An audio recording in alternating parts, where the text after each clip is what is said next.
All right. Good morning, everybody. This is the regular monthly open meeting of the Third Laguna Hills Mutual Board of Directors, a California nonprofit mutual benefit corporation. Today is Tuesday, October 18th, 2022, and it's now 9 a.m. We are here in the boardroom as well as available for viewing on TV, Granicus, and Zoom. I'd like to call the meeting to order. We have a quorum of directors present. And we'll now make our Pledge of Allegiance, led by Director Chris Prince. Chris? Please stand and join me in the Pledge of Allegiance.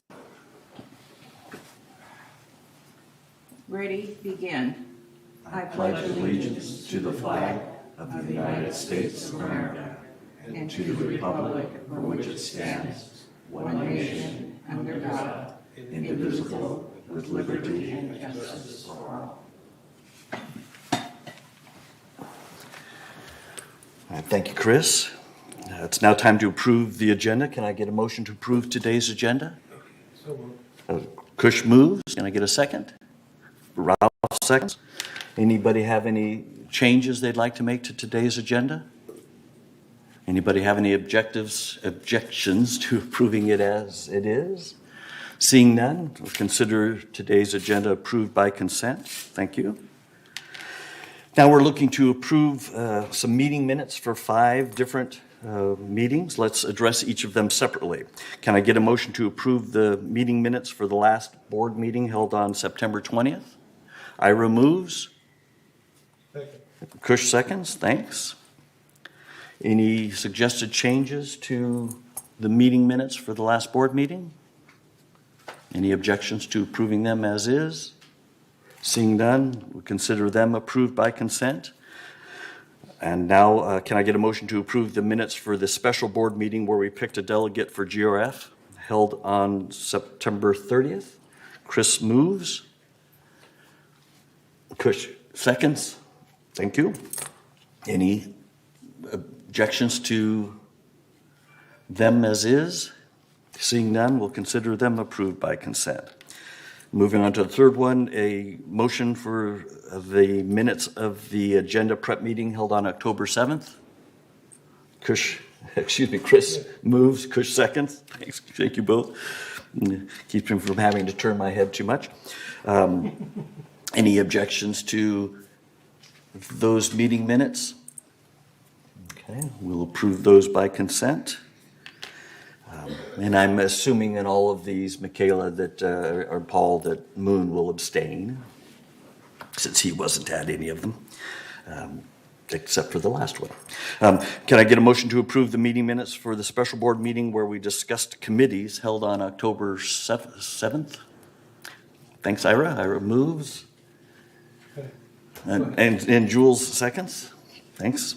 Any objections to those minutes if we approve them as is? Seeing none, we'll consider them approved by consent. And finally, can I get a motion to approve the minutes for the special board meeting where we interviewed and voted on a new third board member held on October 10th? Kush moves. Jules seconds. Any objections to those? Seeing none, consider them approved by consent. Thank you. Now moving on to agenda item 5, the report of the chair. This morning, I'd like to introduce our newest third board member, Moon Yoon. Moon submitted his candidate application during the recent call for candidates. He was qualified and this past October 10th was interviewed and elected by the board to fill the open board director position recently vacated by the resignation of Director John Frankel. Moon's current term expires on October of next year, so welcome, Moon. Being that he was just voted to join the board, he's still rearranging his calendar. He's got an appointment today, so he's here on Zoom as long as he can be before he has to head off to his appointment. And also as a reminder, there's still one open third board director position.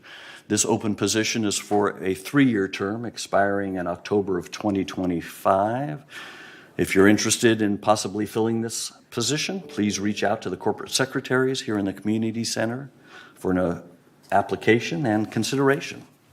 And that's all I have for today's report of the chair. We're going to move on to agenda item 6. And we'll now have an update from the VMS Board.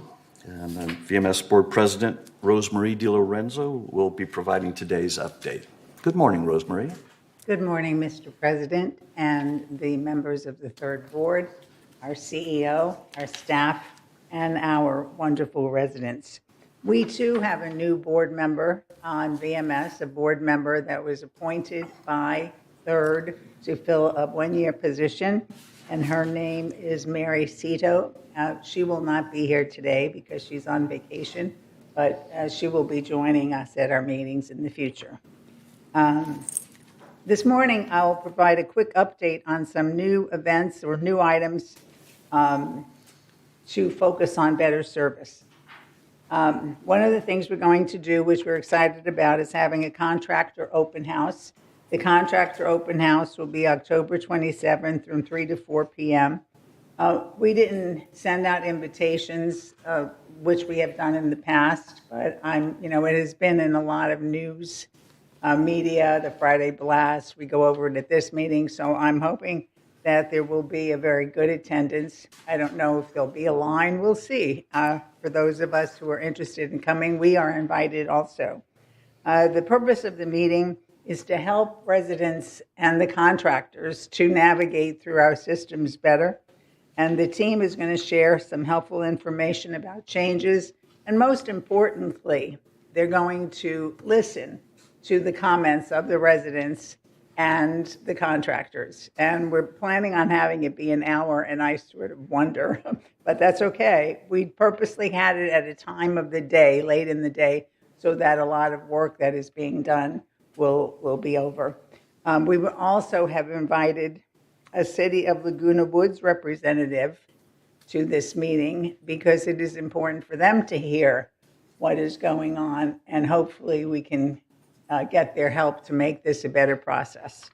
Another thing that I've talked about at our past meetings was having focus groups with the residents to try to improve our communication.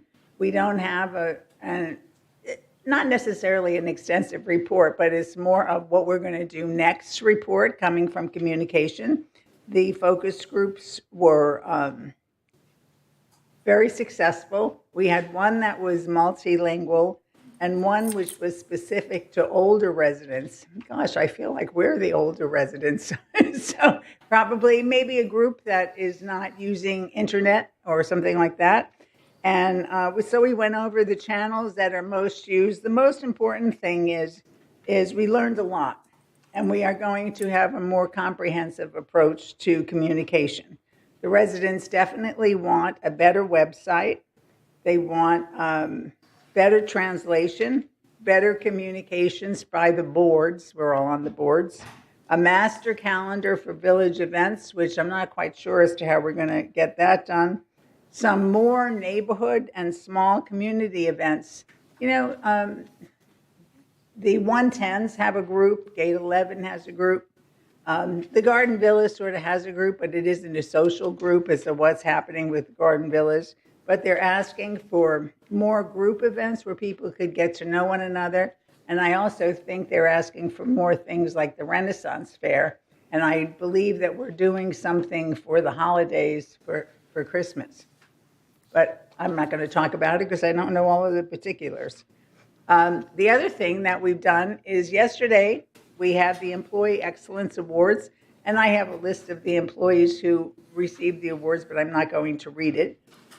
It was a very good event, and I just welcome them. Siobhan made a presentation, and it's very exciting to honor our employees for achieving over the mark in service to our residents. The employees are selected through various means. The department heads recommend them, but also every time we get a good comment from our residents, we pass it along to our CEO and also our human resource department. So it's based on employee comments, supervisor comments, resident comments, and this is how the employees are selected. So they were all very pleased, and that's on the next page, all of the names. We do encourage you, our residents, to let us know if somebody has gone above and beyond what they should be doing, but also to let us know if someone isn't achieving what they should be achieving in order to have good service here. And how would they let us know, Siobhan? They can email the general manager at generalmanager@vmsinc.org. Okay, thank you very much, Siobhan. The next thing that's coming up on November 18th, and I know the agenda is going to go out very soon, is a new board member training or in-place board member retraining. Didn't want to say old. So we're going to have some retraining. And of course, it'll be really interesting to get Jeff Beaumont is going to do the presentation on the trust. And he's also going to give us legislative updates where there are legislative updates constantly. So in addition to all of these things that are coming up or that have happened, we have had a few things that we generally do, and we wanted to let you know about them. At our last VMS meeting on October 5th, we had a presentation by our director, Emmanuel Gomez, on maintenance and construction.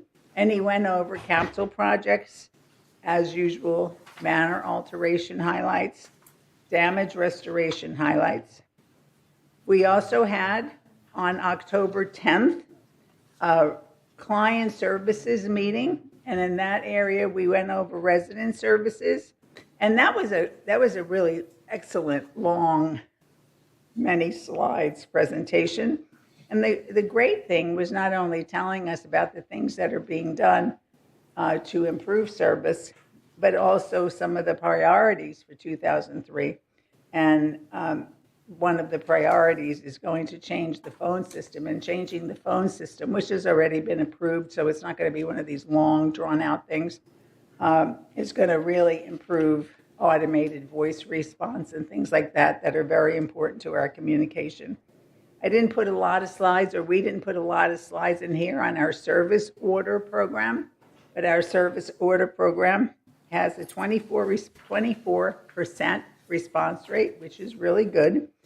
We always want more. We have an overall average of 4.58. But the key thing on that is any rating of 3 or below has a personal contact by our staff to find out why they didn't rate us a 4 or a 5, because our goal really would be 5 or 4 or 5. So, and we have learned some good things from these callbacks, and that's really important. Like the person doesn't arrive with the right tools or things like that. So it helps us to figure out maybe better questions that we could ask so that the person could, or a staff member could get the job done in a better way. So we're constantly learning and improving. The last page for my presentation is something that happened at a KPI meeting, and we talked about employee retention. So we, very often we say things like a lot of other employees say, we want this to be the best place to work, and it's all very ambiguous. But the thing is let's focus on employee retention. What are some of the things that we could do to make the employees want to stay here? Now, some really want to stay here, and they're here 40 years, 49 years, 30. But we tend to have some turnover, like in the first year. So what can we do to make them stay here? So we're thinking about, because the focus groups are so fabulous with the residents, we're thinking about having focus groups with the employees to ask them what would make this a better place to work. We also are launching a Bright Ideas program that's going to be coming out very soon. It's been formatted, but we just have to get it out. And that should excite employees, encourage employees to bring forth their bright ideas. Oh, must be so excited, I'm talking with my hands. The other thing is, which is really very important, is the finance department worked on getting, really bidding out our health care for the employees. And we bid the health care out to try to get the best deal. Well, I think it's incredible. I wish we could be that. Their premiums are actually going to go down. Same coverage, no increase in the deductible or all the other things, no sneaky things. but it's going to go down for the employees, which, what could we list here of anything that is going down? Not, not much except what we have in our wallets. So that's very exciting. So not only are the employees going to be spending less for really good coverage, but we will be spending less, which gives us probably our pool of money where we get to address some salaries that are lower than market, where we need improvement in order for us to hire. For example, maybe in security, where we're really severely under market. So that is great. I think we're going to save close to $500,000, which is really good because that is money that we don't have to ask the boards for. If we save it, we're able to use it under the line of employees' wages and benefits. So that's a really good thing. And the person who did the presentation, we met with him twice, was like fabulous. If you had a place where you wanted to have a salesman, you would want to have this guy. He was really good. And the other thing is we also have planning underway for our next strategic plan update, but we're not sure of the date. And before we're having the training in November, and then December gets to be a lot of people take time off, holidays. So we're working on selecting a date for that. And the last thing is, at our last meeting, Catherine did a presentation on continuous service improvement, and it was excellent. Siobhan, did we get that out to the boards? We were going to work on some implementation details and then share it. Okay, so it was really excellent. The way she put together the second layer of continuous service improvement was really, really well done. So I think she's on vacation this week, but then we're going to plump it up a bit and get it out to the boards. But it's really an excellent program that she put together. And that is it of the things that we're doing. Does anyone have any questions? All right. It looks like we don't have questions. Thank you for No a questions. complete Thank you report, very much, Rosemary. and have a Appreciate it. great day. Okay.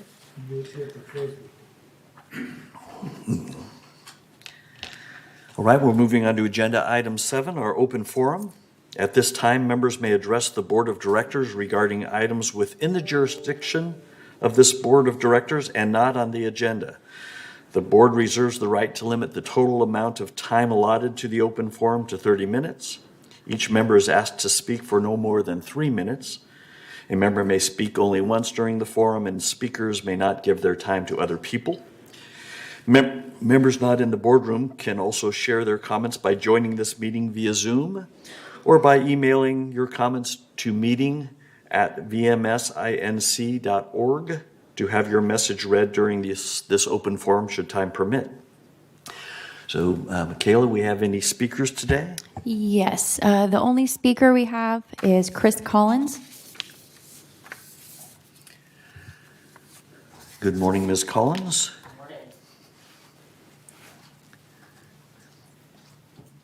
Chris Collins, 3306Q. This is an update on the work of the Foundation of Laguna Woods Village on behalf of residents who are experiencing temporary financial emergency. Neighbors are like umbrellas. In many ways, neighbors are like umbrellas on a rainy day, lending a helping hand during difficult times. National Good Neighbor Day was in September, and it gave us a chance to recognize and appreciate the important role of neighbors. Being a good neighbor can help build strong relationships, prevent social isolation, enrich our cultural experiences, and ensure help in emergencies. Being a good neighbor became particularly important during the pandemic when feelings of isolation made reaching out to our neighbors more important than ever. Do you know your neighbor's name? When did you chat with them last? Getting to know your neighbors is the first step in building strong neighbor relations. Perhaps you can drop off some cookies or home-baked goodies when a new neighbor moves in near you, or it's a wonderful way to get to know your neighbors. You might also want to offer to pick up groceries for an older neighbor or one without transportation. Donating to the Foundation of Laguna Woods Village, whose motto is Neighbors Helping Neighbors, is also a good way to build neighbor relations.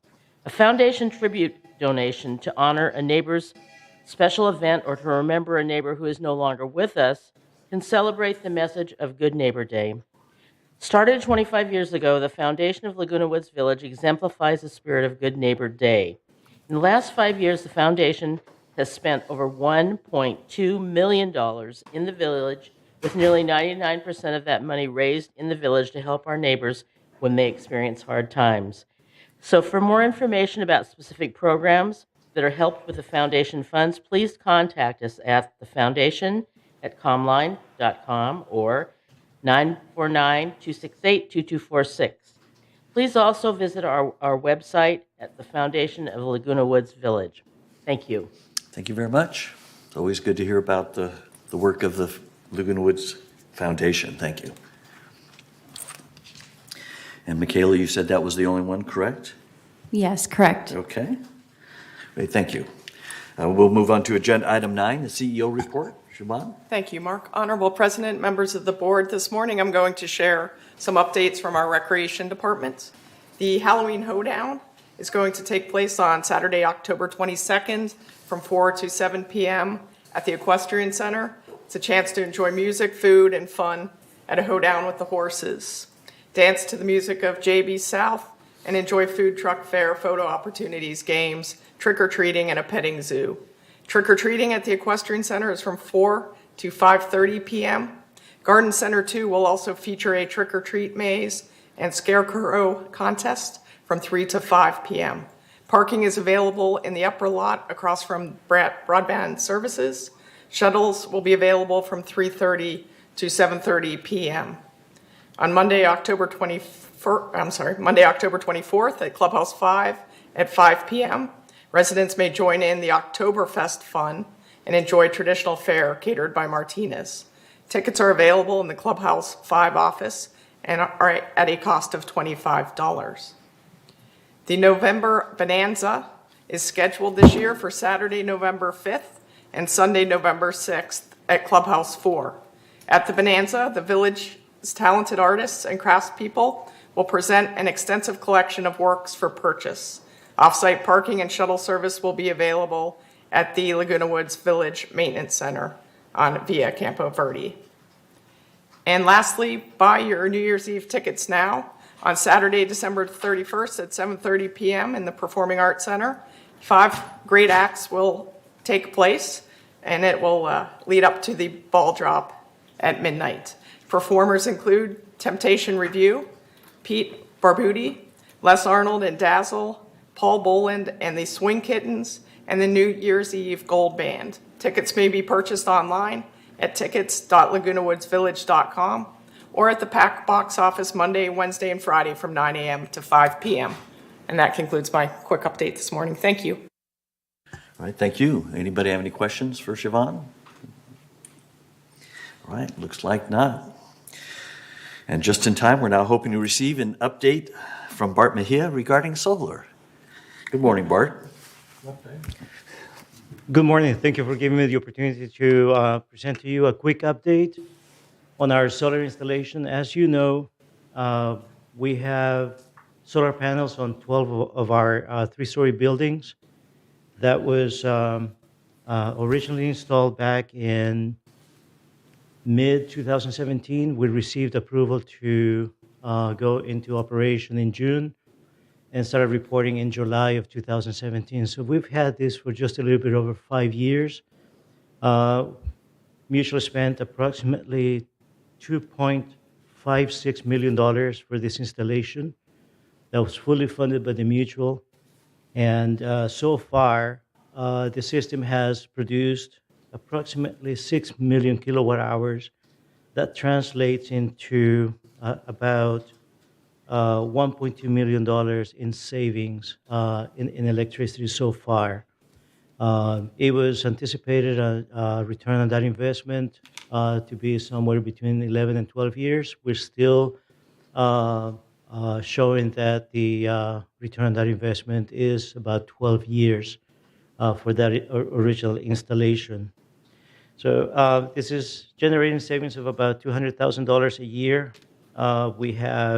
This is benefiting 427 Edison services within Third. There remain approximately 134 services that should a new installation be approved could benefit those remaining installations. So that's about 1/3 of the total number of services that the Third Mutual pays for directly.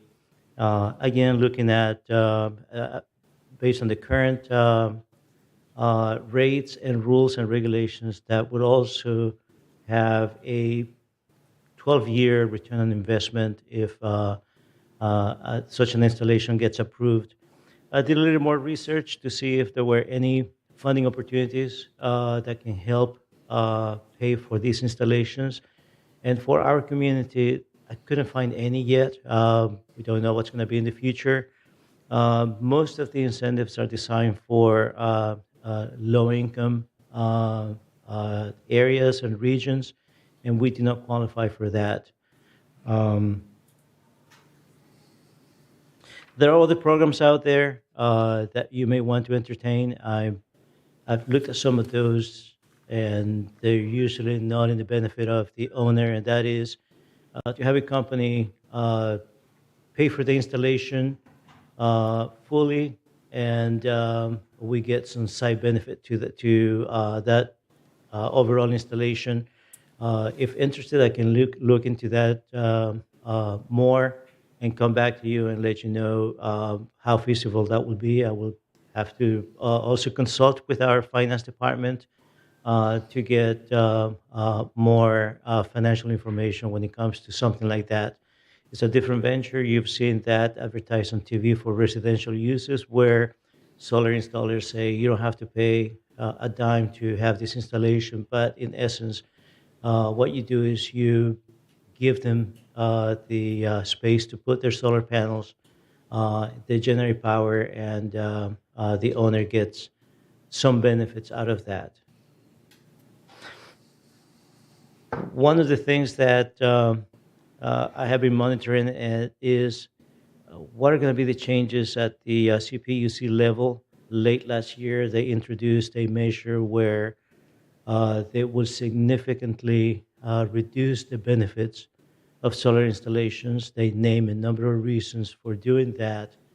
That didn't go through. That measure was put on hold, and just got information that got delayed even further.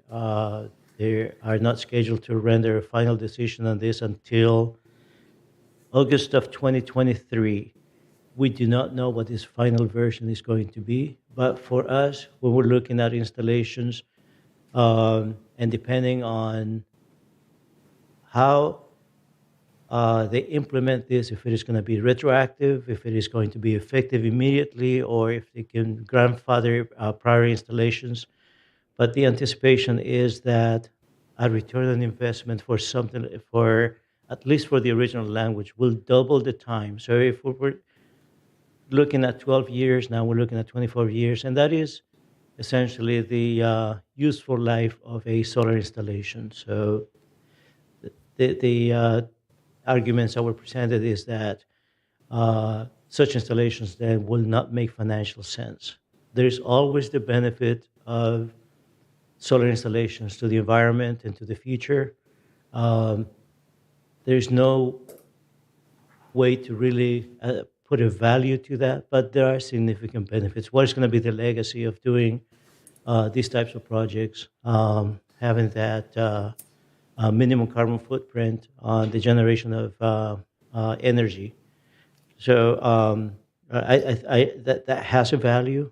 I believe that this community is at the forefront of providing the smallest carbon footprint in the community. We have talked about before about electric vehicles, on how the number of electric vehicles per resident is much higher than some of the surrounding communities, and all the efforts that the mutuals are doing to continue to incentivize the use of electric vehicles. And the same is true with solar. We have 2 solar installations. We just talked about the one in Third. We have one in United that it's about similar in size, and they're providing roughly the same benefits as the installation in Third. So that is all I have for today. I am available to answer any questions and to entertain any direction that you may want to give for either future installations to research any specific items.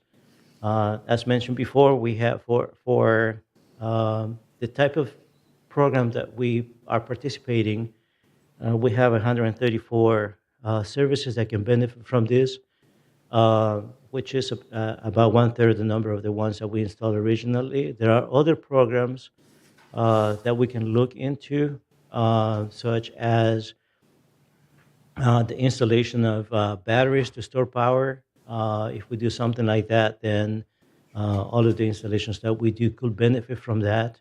That is getting closer to a microgrid system. That the current technology and the cost to install batteries is quite high. It will pretty much double the estimated cost of installation for a solar system if we include batteries in storage. That will also reduce the amount of energy that's going to go into the grid, as that will be stored in the batteries. And that power can be used to either charge vehicles or to use it for consumption at night when there's no sunlight. So with that, available to answer any questions that you may have. All right, thanks, Bart. Anybody have any questions of Bart? Ira? Roughly how long does it take, or did it take last time, from the time you decided to search out and go through the process and get the solar installed? Was that a 3-month process? Was it a 6-month process, or 2 months, 2 days? It was a much longer process. I do not have that information with me, as I don't have any information as to when we started talking about the initial solar installation. There were directors that strongly advocated for this installation that probably helped move this faster. But it takes more than 6 months to get something like this. Maybe goes into 1 year or more than 1 year, as you have to, again, look into those expenditures and budget the appropriate amount of funding to be able to go through the process. So your feeling is that it's the budgetary process that slows it down more than, let's say, anything from an outside vendor or requesting estimates for installation. That is correct. Vendors, we can get proposals in a very short period of time. Once we have the funding in place, we can get bids and get going with the project. It's getting through the budgetary process that will take the longest, as this will be a direct expenditure that will rely on this return on that investment based on the energy savings. Again, this is all subject to change based on whatever policy the CPUC adopts next year. If there are no changes to the current way that we do business right now, then we're still looking at a 12-year return on investment. Okay. Thank you. Any other questions? So just to make sure I understood, so we have current installations. At the time those 12 buildings had solar installed, the payback was between 10 and 12 years. We're currently on track for that. If nothing changes with this new law, we can add additional solar if we come up with the money, and it would still be a 10 to 12 year payback, correct? Correct. Okay.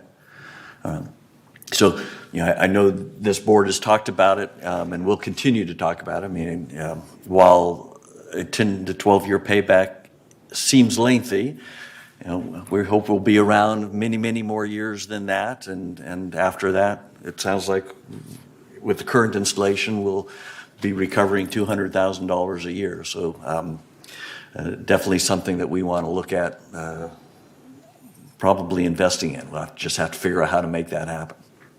So thanks. One last chance for questions, comments for Bart? All right. Thank you, Bart. I appreciate the update. Yeah, good. And we're now at agenda item number 11, our consent calendar. All matters listed under the consent calendar are recommended for action by committees and will be enacted by the board via one motion. Can I get a motion to approve the consent calendar today? Ira moves, Kush seconds. All right, do I have any issues with approving the consent calendar? Any objections to approving the 3 liens and the lien collection policy? Seeing none, consider the consent calendar approved by consent. All right, we're up to agenda item 12, unfinished business. For agenda item 12A, the board will be voting on whether or not to approve the revised architectural standard number 10 for exterior doors. This revised standard increases the variation of colors that can be used on external doors and refreshes the types of doors to be in line with up-to-date materials and state codes. The board voted last month to put this on 28-day review. So this month, the board will be voting on whether or not this should become a new architectural standard for Third. I'm not sure, Bart, if you have any opening comments. Manuel does? Okay, sorry. I don't mean to put you on the spot. Bart? Thank you, Mr. President, members of the board. We don't have any comments for you, but we are here available to answer any questions. The revisions that were requested by the board at the last meeting have been incorporated, and they're included in attachment 5 and attachment 6 of your agenda review. Okay. Anybody? Let me just start. Can I get a motion to approve this? Motion to approve. Okay, so Jim approves, Ira seconds. Any discussion on this? Any questions, comments for within the board or for Manuel? Do we have any member comments? Michaela? Okay. All right, so I guess then now it is time to vote. The electronic thing is not quite set up here for us today, so we're going to vote by hands. Those in favor, please raise your hand. Okay, I'm looking around. It looks like here in the room it's unanimous. You can follow up with Moon. Yes, Director Yoon, can you provide your vote?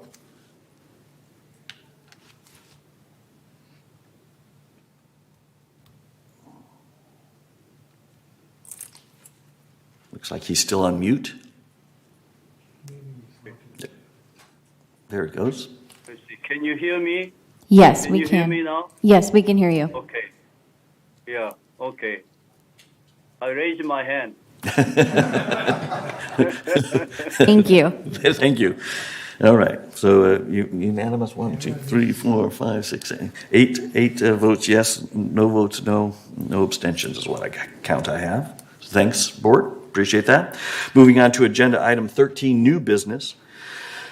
Agenda item 13A is for the board to vote on whether or not to approve a request for a supplemental appropriation of funds for Shepherd's Crook, for a Shepherd's Crook conditional use permit amendment from the city.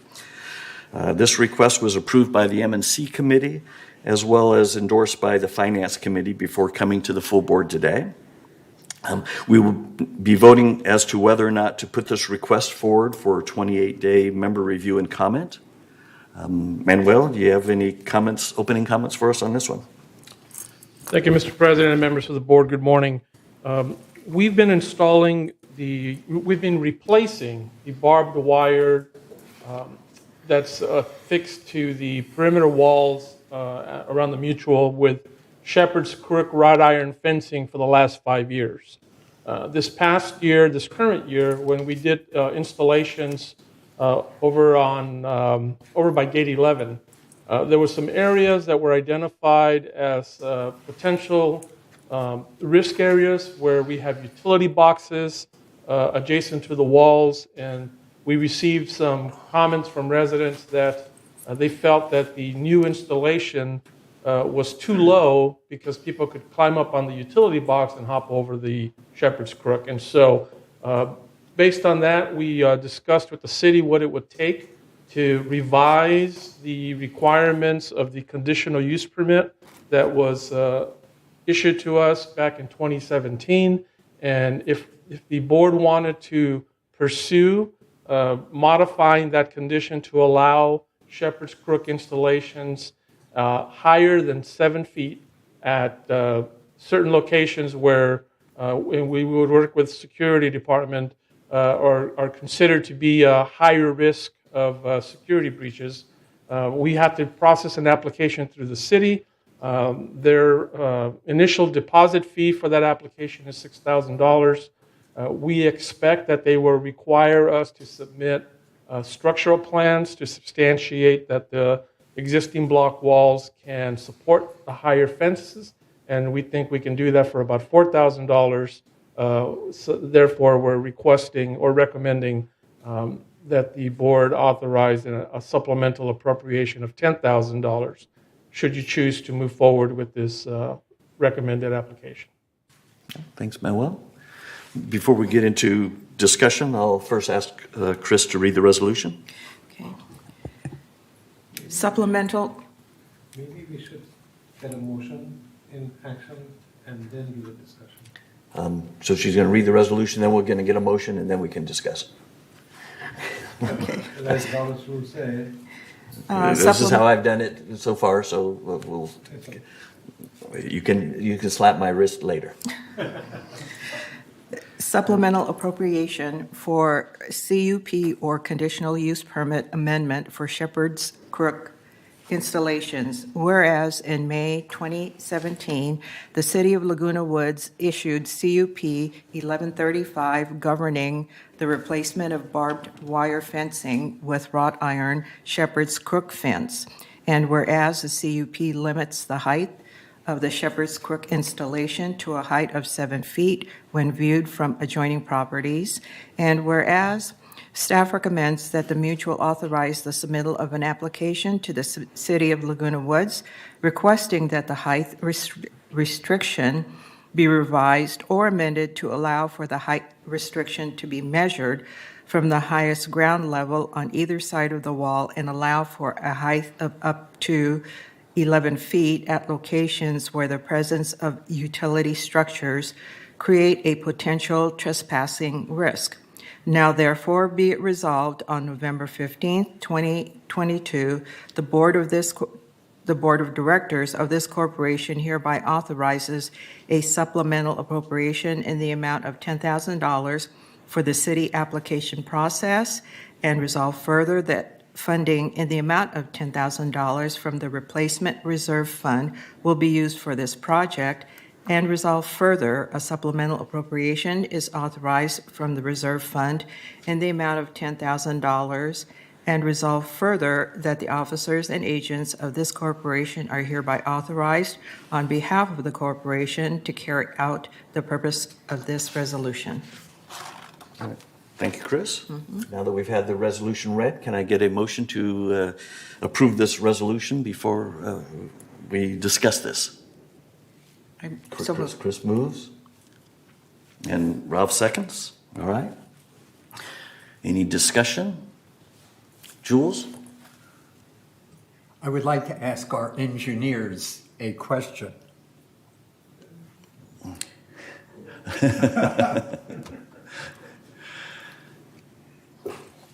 Go ahead.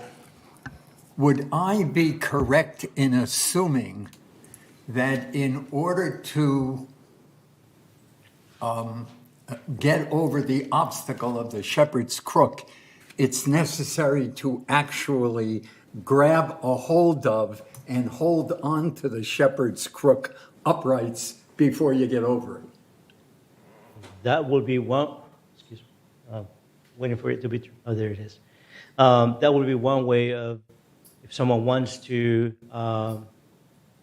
jump over the fence, one way to do it.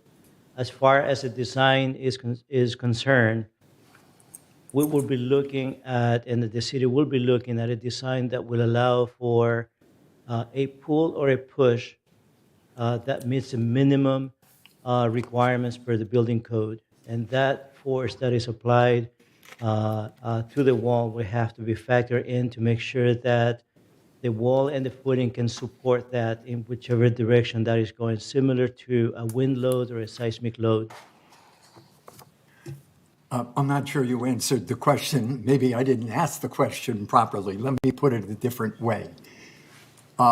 If it were impossible to grab hold of the uprights, would that substantially lessen the likelihood of someone going over it?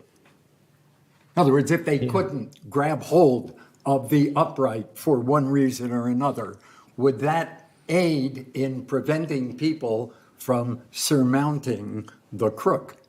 So, yeah, so I can tell you that is not an engineering question. That is more the ability of someone to try to jump over the fence.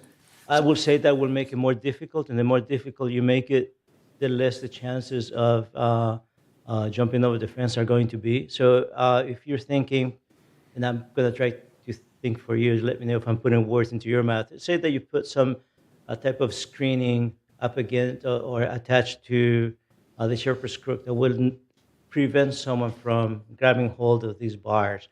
That will certainly make it more difficult, but it will not make it impossible. And so if you cannot hold onto it, it would be an advantage, and it would be perhaps less expensive than redoing the entire Shepherd's Crook. Now, I'm not talking about what liability may arise as a result, for example, of spraying the uprights with a lubricant or something. I'm just wondering whether it would work. If there was a way to minimize grabbing a hold of those bars, it would make it more difficult. Thank you, we will need to see what is it that is being proposed, to see if it requires any additional engineering as a result of that, or it could be something simple. But again, that would be something that we will need to review and also get concurrence from the city that whatever measures we take also meet their requirements. Thank you. Great, thanks. Any other questions, comments? Comment. Jim? I've kind of had a change of heart on this issue. After researching it more, the city required us to take down our barbed wire. The city did not require us to put up Shepherd's Crook. We're going to be spending millions of dollars putting up Shepherd's Crook. And I wonder what the necessity of that is. In fact, of security, have we had breaches significant enough to spend millions of dollars on Shepherd's Crook, which to me is much easier to climb over than barbed wire? With the city also, if we do continue on with this, because the city has told us we have to take down our barbed wire, it's set up at 300 linear feet per year, or 900 linear feet between the three mutuals. And it just seems that the city, because we are the city, should waive some of these costs. So if we do continue with this, I think we should approach the city to try and get them to waive the CUP charges for us to do this. There's other things that the city charges us for that I also think, because we are the city, we need to go to our council members and say, why are you charging us for things that are passive in nature, that you're getting money from us and we are you? So it's just a complicated issue, but from my point of view, I don't think we've had that much trouble with people coming into our community over the walls. So the least expensive would be just to take down all the barbed wire and leave it at that. And the thefts we have had of golf carts, they obviously didn't take those over the walls. But that's just my opinion. And so I think we need to first have information from security as to whether or not it's necessary to put up this Shepherd's Crook. And secondly, if we can get the city to waive some of these fees, because it's a lot of money and it's a lot more money for all the Shepherd's Crook. And I'm just gonna, do we have someone from security here? I'm trying to locate Eric. He was supposed to be here. Okay, so- he was here for a moment. May got called away. So while we're waiting for security, Ira? Well, I'll just make a comment. In my previous associations, we had something similar around a wall, mostly around a pool area. And we raised the Shepherd's Crook, if you will, around these areas that you could step on and over. It did absolutely nothing to deter anybody. It just gave them a significant foothold when they wanted to climb onto a roof instead of just going over. If somebody wants to get over, they're going to get over. As far as commenting on Director Cook's comments, I would be for not putting up Shepherd's Crook at the very least on the open space side of the community, since you cannot even ride a bicycle over there legally. You can't drive, you can't ride a bicycle, you can't walk your dog over there. And a breach from that side of the wall would be very unlikely, very difficult to get to. On the street side, I would not necessarily be for increasing the height, as someone would just shimmy over 10 feet to a lower section and pop over, or just go right over the top. It won't deter anybody. If they want to get over, they're going to get over. And the best deterrent we found in my previous community was a lighting system that was motion activated. The only negative about that is coyotes will activate that system, as well as raccoons and occasional skunk. But it is a deterrent for people, a big deterrent. That's all. All right, thanks. All right, looks like Director Nunez has joined us. So we're talking about Shepherd's Crook and its value and the value of raising it. And so what are your thoughts? Yes, Mr. President and members of the board. My thoughts are this: is Shepherd's Crook is like any other deterrent that we have.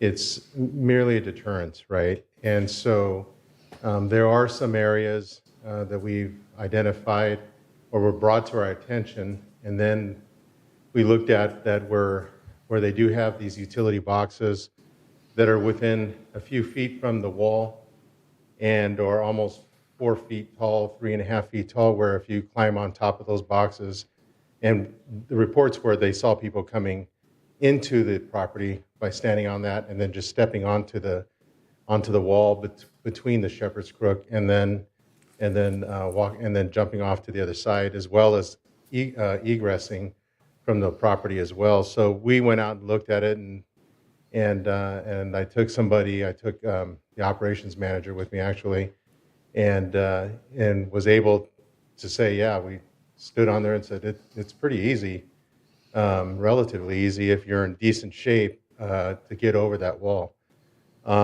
Doing that. So would the height increase eliminate that 100%? No, it won't eliminate it 100%. But will it deter somebody from possibly doing that if it's higher at that location? Yeah, it's possible. That's the whole point of deterrence, is we just make it more difficult. And whenever you target harden any environment, you do it so that it becomes harder to penetrate that target. You can't make it 100%.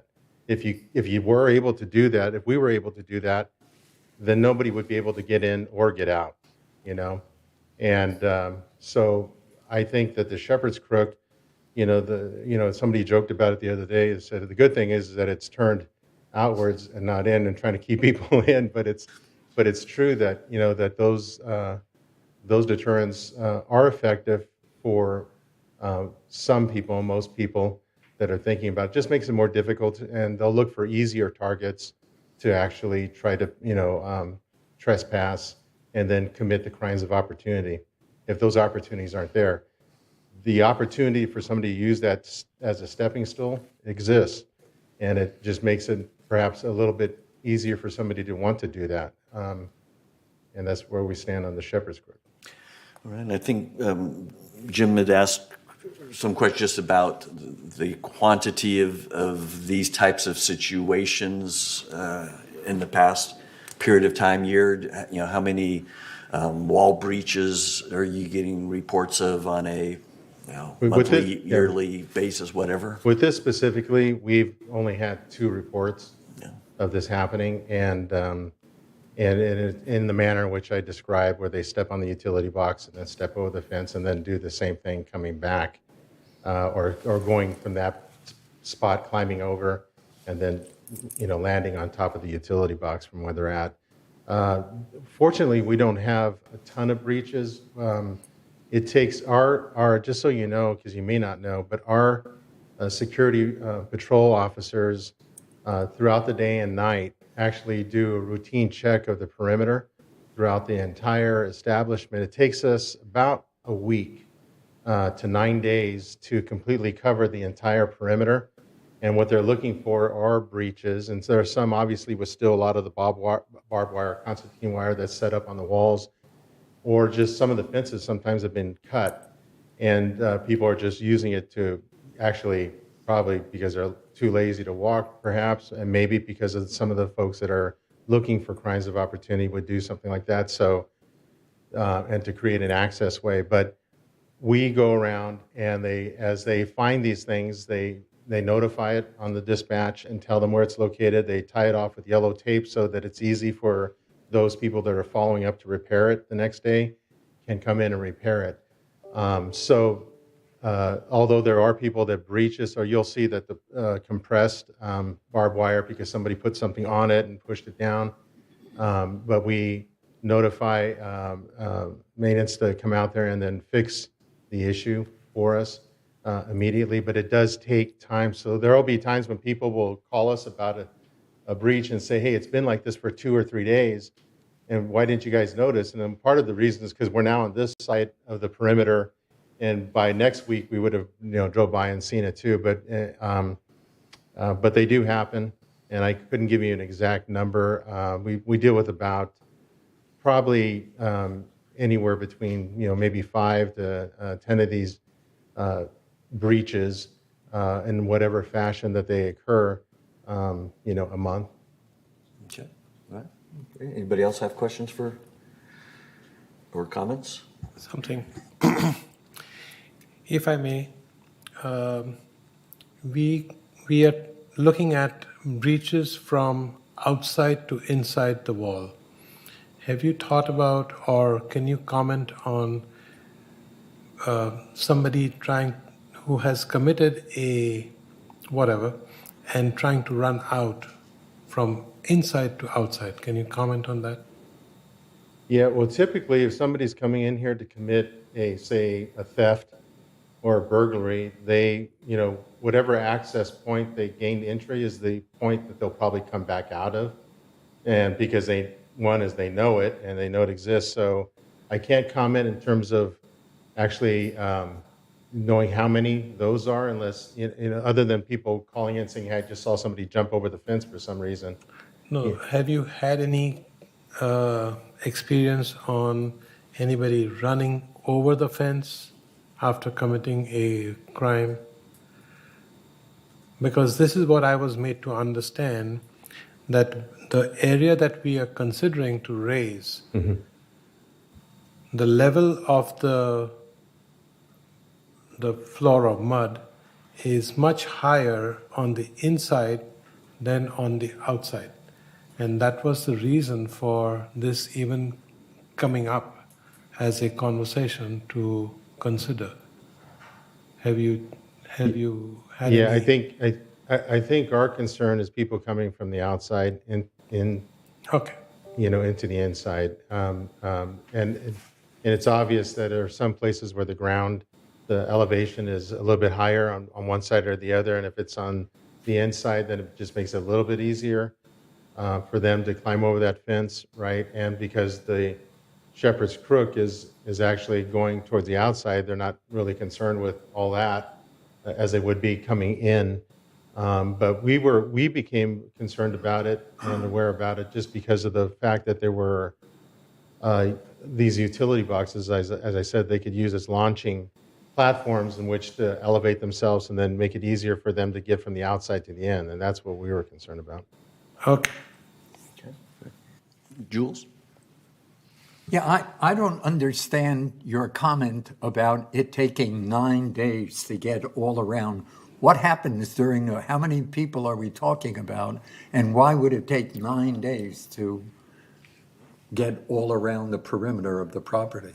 Well, because we have 4 square miles, just in square miles, but we have many more miles of perimeter that go in and out. And so what happens is that they aren't directed to do this all at one time because they have to handle calls for service. And we get about 30,000 calls for service a year. And so they're actually quite busy, and we've been understaffed anyways, but it takes probably a week to actually go through that because you have to actually, in some places, stop, get out of your car and walk the path and actually inspect it, because you're not just looking for, I mean, sometimes if you can drive right past it, if you're looking at some of the way the fence is separated and then closed, and if you drove by, you would not notice. So they physically actually go by and look at every foot of that fence line and make sure that that's still, it hasn't been compromised. Oh, so it's not 9 full days? No. Of full-time? No, it's Got not it. 9 full days. Got it. Thank you. Okay. Any other questions for Director Nunez?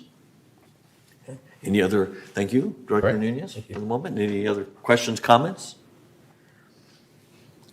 Michaela, do we have any member comments on this topic? No member Okay, comments. all right.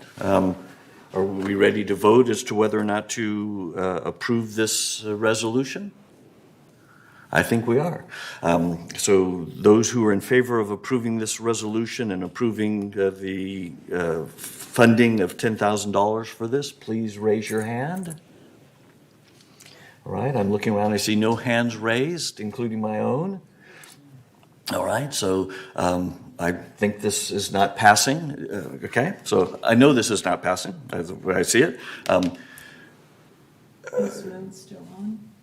Yeah, Moon and... He just left for his doctor's Okay, appointment, but he'll okay. be back in person shortly after. Okay, all right. So do we want to just cancel and leave it? Or Jim, you made some comment about maybe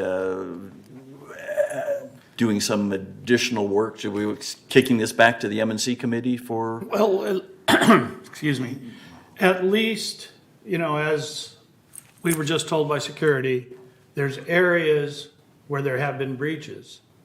So maybe instead of doing the whole perimeter of our village or of Third's area of this, maybe we need to actually look and see, maybe take the barbed wire down, see where we have breaches, and possibly that's where we should put some shepherd's crook or some other type of deterrent. But if we have areas that there's no breaches, and the limited number of breaches we have right now, if we take down the barbed wire and see that we're getting significant breaches, then it might justify spending the money. But right now, it doesn't seem like it's justified for the effort and expense of millions of dollars. And this is just one small item of it, but we've got the process going right now, and the agreement with the city is, in essence, our mutual has to put in 300 feet each year, but we only have to put it in because we've taken down the barbed wire. And that's our choice. The city, I don't believe, is telling us we have to put up shepherd's crook. They're just saying we have to take down the barbed wire. Okay. You have anything? Did he say it for you? Only that it was my understanding that the city had required us to actually remove the barbed wire. Okay. I think that's my understanding anyway. Okay. And I know, Jim mentioned, millions of dollars. So just to give some information about this, in Third, we have about over 26,000 feet to go to replace the barbed wire with shepherd's crook. At $120 current cost per foot, it's about little over $3.2 million at current cost and people are thinking that we can spend that money probably a little bit better. I have a Manuel, comment. you have some further comments? Yes, President Laws and members. I just want to clarify for the board, although there isn't anyone on staff who was here when this initial conditional use permit was processed, I don't think. And the records on the discussions and even at the city are difficult to find. My understanding is the city does not require that we remove the barbed wire.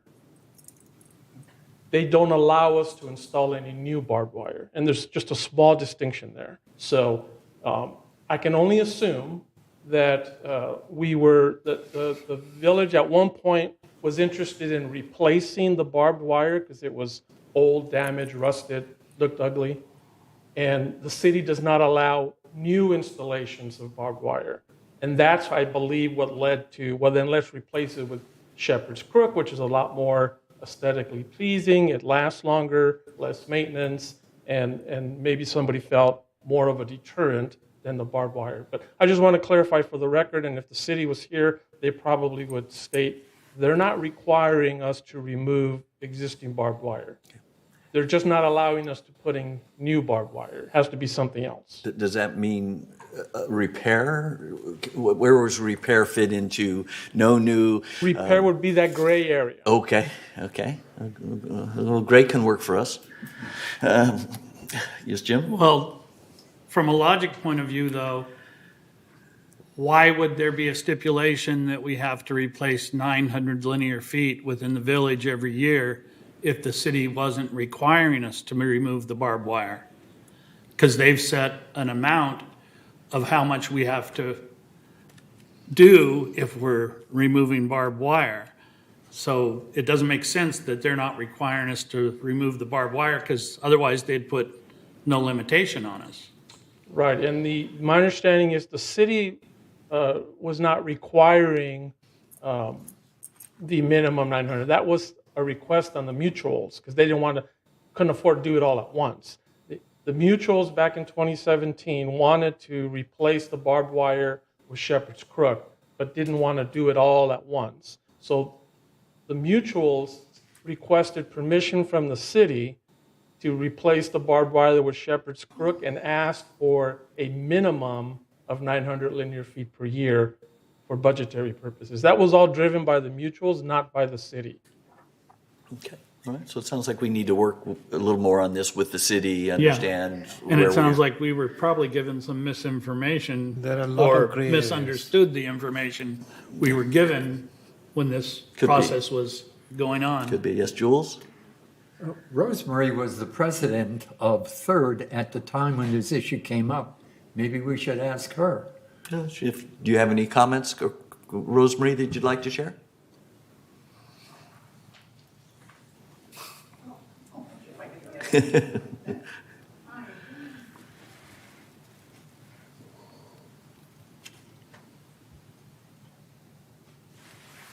When we decided to put in the Shepherd's Crook, it was because we had quite a number of breaches. So that would be in very, very old security reports. We had a lot of problems in Gate 11.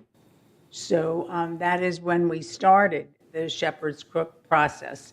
A lot of research was done into what is the best kind. You know, we didn't just pick it out of the air. What was the best kind? What was the most cost-effective, et cetera, et cetera. So that's where the Shepherd's Crook program started. Where it got, though, this is always very interesting, where it got to where it is now is always a mystery. We had to replace it in areas because the residents were very, very concerned. So we had to go in, we figured out this was the best thing, we put it in those areas. How it got to how many feet per year, et cetera, that wasn't part of what we started to do. So so that is why it happened. For you to decide what you want to do next, I think you might be concerned if the residents think that you are not concerned about their security, which of course I know that you would consider. And that's what I have. Thank you, Jules, and thank you. Thanks. And that's exactly my memory of it. As I recall, there was a real problem in near Clarada on Ridge Route Drive. And there was an area which was becoming a haven for, people basically making a little tent-type city and going over the fence there, which is where we, I think, The dog initially park. decided to put the the Shepherd's Crook and to clean that whole area out, which they then did. It's now very clear. You can see the wall from the road. You couldn't see the wall before. So I agree with Rosemary. That's my memory. I don't remember anything about the city telling us what we could or couldn't do at the time. So again, it's a mystery. I just don't know. If I could add to that, and Jules is absolutely correct, they were like mattresses there, sofas there. It was like a whole community. And we had, the city wouldn't clean up the part that they're supposed to clean up. So we went and cleaned it up ourselves before we did the installation of the Shepherd's Crook. It was frightening. So that this got everybody all concerned. Where else are we going to have, these little communities sprouting up? So that's why we did it. Thank you. Thank you. And I had also at that time suggested lubricating the wall to make it more difficult to get over. All right. Something tells me you're going to continue bringing that up for as long as we talk about this topic. I have one suggestion. Okay, so, yes, Kush? One of the suggestions that I could make is ask the city to waive the CUP fee because I think that's what Jim was mentioning. Like Jim said, we are the city. Yeah. And we do a lot for them, so. Okay. Yeah. Right. So I'm going to push this, this kind of is an M&C thing. So Ralph, I'm pushing this back to the M&C committee, and many of us are on that committee, so we'll work to continue to discuss it and how we want to proceed. But for today's vote, did not pass to allocate money for this at this time. Moving on to agenda item 13B, and that is to approve some updated committee appointments, specifically the changes being voted on today are a result of Director John Frankel recently retiring from third board, so filling some of his positions on some of the committees, along with the elimination of some committees that the board has decided they don't need anymore, and it'll allow them to better focus their time as well as allow staff to better focus their time. Can I get a motion to proceed with voting on these committee updates? So moved. Kush moves, Ira seconds.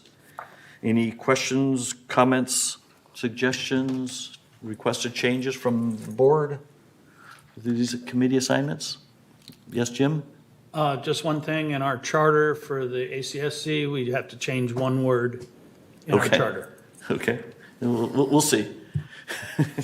At least one word.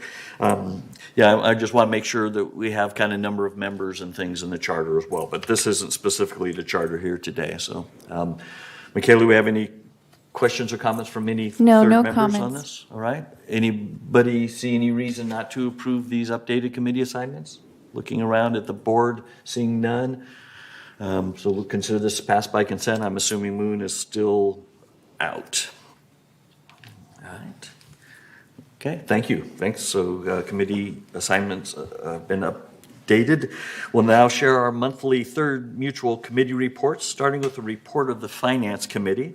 Donna, our treasurer of the third board, is on vacation today, so I've asked our treasurer ex officio, Steve Hormuth, to share today's financial status. Steve, thank you. Hey, good morning, President Laws, members of the board. See that just a moment come up on screen. Okay, for the first slide here, I want to bring to your attention that through the reporting period for the 8 months ending August 31st, 2022, total revenue for the third bullet point down is $29 million, offset by expenses of $24.7 million for a total net revenue over expense of $4.3 million. On slide 2, you'll see that we focus a little more effort on the operating income. So here you'll see that overall we have at the bottom, $992,000 operating surplus as of that same period ending August 31st. And this shows how much revenue went into operations of $20.3 million, offset by full expenses of $19.4, less depreciation from an operating perspective. On slide 3, we'll take you back to the combined operating and reserve and restricted funds. And this slide here shows the actual compared to budget.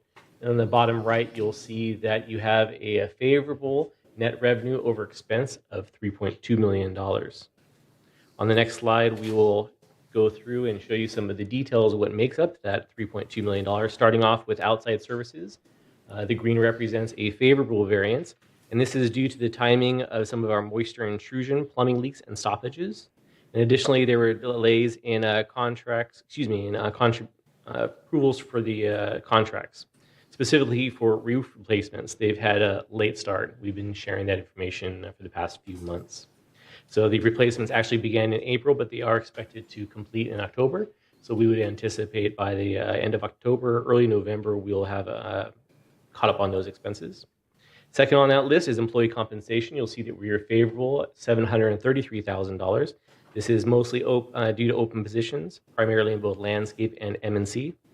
The most heavily impacted for some time now has been our landscape positions, whereas of this period ending August 31st, there was 23 open positions, so a significant number. You will note that we have been filling those positions using outside services, so the work is still getting done, but within employee compensation alone, there's a favorable variance. Additionally, there was impacted areas of M&C were maintenance operations, damage restoration, carpentry, plumbing, and paint. Next on the list is your insurance. So you were favorable $659,000, and this is due to paying lower premiums compared to what was budgeted back early for 2022. Next on the list is legal fees, $193,000 favorable. Simply, we spent less on legal fees than what was budgeted, so mostly due to the board's involvement and limiting the number of phone calls and such going over to the legal firms. And then lastly on this list, there's an unfavorable variance with regards to utilities in the amount of $302,000. This is due to both water and electricity. Water was, the consumption overall was 3.4% higher than what was anticipated. And that was mostly due to less rainfall, the ongoing drought. Going forward, the board for 2023 has approved a reduction in irrigation water to help offset these increased expenses. And then I'll also point out that from an electricity perspective, you're seeing elevated expenses compared to what we budgeted. And that has a lot to do with California Edison changing some of their software. And as a result, there was a period of time where we were not receiving bills. We accrued as best as we could based upon past experience, but ultimately in 2022, when those bills did come in, they were about $100,000 higher than what we had anticipated. So you'll just continue seeing that unfavorable variance, unfortunately, for the remainder of the year to the tune of $100,000. On the next slide, so we have a pie chart. We'll go ahead and fix that formatting next month so it appears better on the screen. But we show non-assessment revenue earned to date of $1.4 million. You can see here that starting off the largest piece of the pie is charitable services. It represents 29% of your non-assessment revenues, followed by permits, fees, leasing, and all the smaller amounts of revenue that you see on screen now. On the next slide, we'll touch on expenses. As you would expect with a service business such as ours, that the largest component is employee compensation, followed by insurance, utilities, outside services, and a number of other smaller expenses. Moving on to slide number, what is this? So, excuse me, number 7, the non-operating fund balances. So this is a representation of your reserve funds, which are otherwise known as replacement funds, followed by some of your restricted funds, which you see falling to the right, the Garden Villa, the Disaster Fund, and the unappropriated. So you're currently sitting at $31.9 million, with year-to-date contributions to these funds representing $8.7 million, and expenditures, which is the offsetting amount of $5.2. So you're landing at the end of the day, as of August 31st, of $31.9 million. Okay, our last two slides, slide number 8. We compare the non-operating budgets to historical fund balances for the past 5 years. You can see it's been trending upward. As of August 31st, you have an ending balance of $29.4 million. Third Laguna Hills Mutual has done an excellent job and is committed to supporting the reserve requirements while providing for more contingency funds for unexpected events. Our last slide is for resales. So we have a slide here to show the resale history from 2020 through 2022. Through August 31st, third sales totaled 301, which is 8 lower than the prior year for the same period. However, the average year-to-date resale price for third mutual was $531,000, which is $71,000 higher than the prior period in the previous year. And that concludes our report. Okay, thanks, Steve. Anybody have any questions of Steve before I let him sit down? Thanks so much. All right, well, next we'll have the Architecture Control and Standards Committee. Jim? Architectural Control Standard Committee met on September 26th of '22. During that meeting, we had 3 variance requests, 2 of which were granted, 1 which was sent back for more information to clarify distances and sizes by staff. We also looked at the development of policy for incidental work related to an approved variance. We've talked about it and decided that instead of a full policy, it might just be added into the verbiage of a variance to state that in the variance itself, so that things are not slowed down if you have to remove landscape. It's just a matter of processing it rather than going back to the board for another variance to remove landscape to put in a variance that was approved. We have future agenda items, and one of them is about asbestos abatement, which is very expensive even for small projects, such as putting in a ceiling fan. The cost before you even buy the ceiling fan is approximately $2,500 for the inspection of asbestos, the abatement of asbestos, and the air clearance after that. I understand that we do have one project in process, I guess kind of a sample project, where somebody has done this with our departments as a chargeable service, and it has already cut it down to about half that price. So it's something that we're looking into to see if we can do that as a future development. We also discussed the revised resale inspection fee schedule, also reviewing the stepping stone removal policy.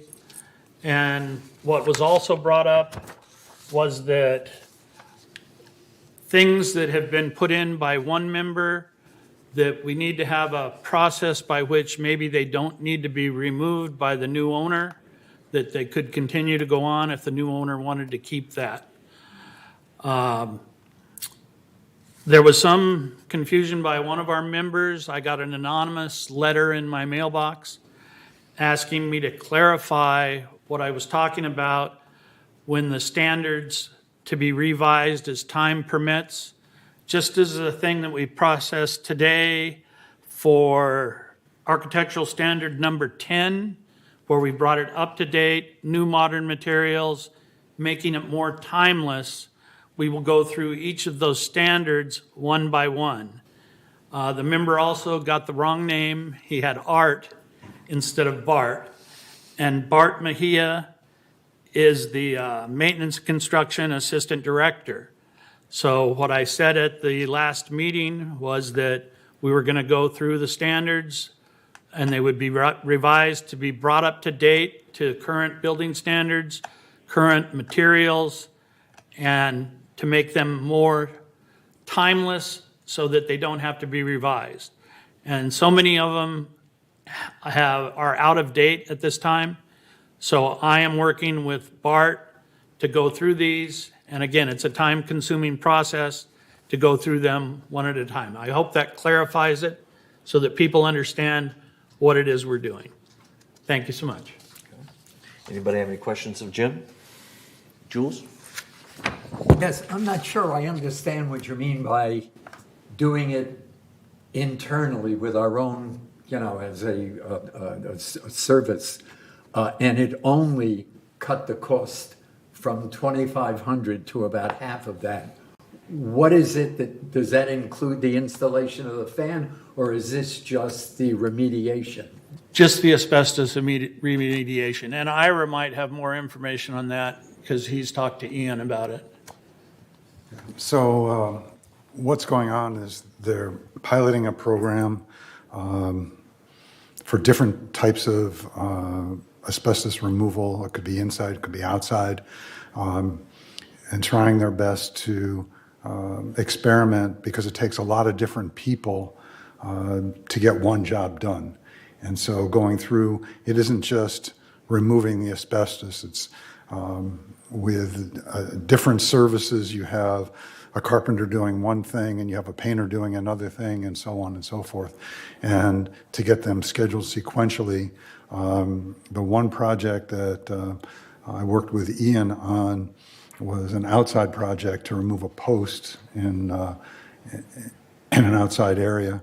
And as Jim said, $2,500 just for the testing, and in this case, the estimated price for the entire project would be $1,200, and which is a significant savings for everybody, because before it'd be $2,500 plus the project, and so this is hopefully will work out for both our maintenance and construction people as well as the homeowners. But this is still a fact-finding process. The other thing I can tell you that maintenance and construction is keeping a record of what areas have asbestos and what areas don't, to help them further along, possibly not having to test if they have enough information to go forth. That would be the ideal, because each of these projects here, or each of the mutuals within Third Mutual, were built at different times with different materials under different minimum codes and so on. And some have asbestos in the mud, in the drywall internally, and some don't. And some have it in the stucco, some don't. So hopefully, moving forward, this program will expand and just get better and hopefully cheaper for the people in the community. But it's just going to take a little time and to get a little bit of experience under everybody's belt in different areas. So that's kind of what's going on. So we will use our people to do basically a bag and glove in cleaning out, but does that still require us to go get an air sampling Well, at this test point, afterwards? at this point in time with the project, this first project, MNC has taken it upon themselves to include the cost of all the asbestos testing. They've done it gratis for the homeowner, which was a nice thing to do. Okay, thank you. And the way that they cut the costs, like, say, the air clearance, if they have an air clearance third party come out, maybe they do a half a dozen instead of one. So it's at a discounted rate per unit. Sounds good stuff. I have a comment more than a question. When I moved here in 2016, we had our split units installed. Doing that, we had to do 1, 2, 3, maybe 3 or 4 cutouts in the wall, maybe 2 inches or 2.5 inches wide, according to the air conditioning contractor. At that time, they took a separate check from me for $450, which included cutting the hole, bagging the debris, and having it tested and sending me the report, and also sending the mud, whatever, to the approved landfill wherever it can go. I don't understand why suddenly, 6 years now, this process has become so complicated and so expensive. Hang on, that it's getting out of control. People are even worried to put a lamp in the ceiling or a fan in the ceiling. So what changed? State law. How bad? Very bad. They set all the requirements, and the AQMD set all these requirements. And so these have all come about more recently. And the fact that your building was built later, you have less problems than the buildings that were built at the beginning. But because there you have was- less asbestos. But there was some limitation that if it's less than so many square feet or something, then we don't have to go through anything. Yeah, and that was back that many years ago. But now too, isn't it? That it's less than so many. It's a lesser cost, or it's a lesser amount for what you have to process, but you still have to go through the process of where's the asbestos, abatement of the asbestos, and air clearance. Wow. Well, I'm glad that we are talking about this so people understand, but it has changed a lot. I mean, 6 years has made a night and day difference. Yeah. Jules? When we did that, it cost us, when we put in our mini split even later, it cost us peanuts to do the whole thing.